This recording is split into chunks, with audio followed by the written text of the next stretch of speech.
Ассаляму алейкум қыздар, қалдарыңыз қалай? Бізде бүгін үй жағдайында бургерге котлет дайындаймыз. Менде мұнда 180 грамм фарш, бір жұмыртқа, 2 чайный ложка картофельный крахмал, 2 чайный ложка сушеный чеснок, 1 чайный ложка тұз, 1 чайный ложка қара бұрыш. Мұнда 35 грамм пияз салдым мен. Измельчителден өткіздім. Мұнда бұлай 3 бөлікке бөлінген нан, булка нан кәдімгі. Оны мен пока суға жібітіп қойдым. Қазір массаға салатын кезде мен барынша суын шығарып аламын. Так, міне қыздар, мұнда мен бүкіл массаны салдым. Нанды барынша судан бөліп алдым. Енді осы массаны жақсылап араластырып аламыз. Так, мінекей қыздар, мен массаны араластырып атырмын.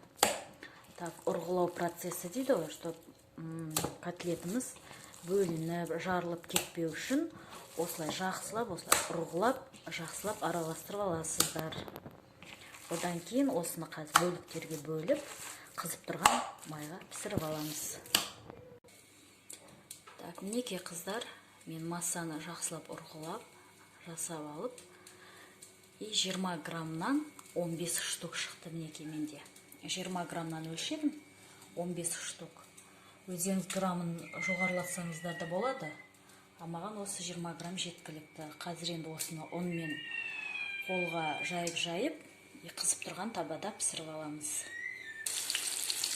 Мінекей қыздар, осылай массамызды осылай дөңгелектеп, ұңғаланатып, осылай жасап, енді өздеріңіздің баяу отта қай градусқа қойғыларыңыз келеді, қаншаға сол градусқа қойып пісіріп аласыздар. Мінекей қыздар, бургерге котлетіміз дайын. Мен жаңағы массадан 20 граммнан весыға өлшеп 15 штук шығардым. Міне котлеттеріміз дайын. Ас болсын қыздар.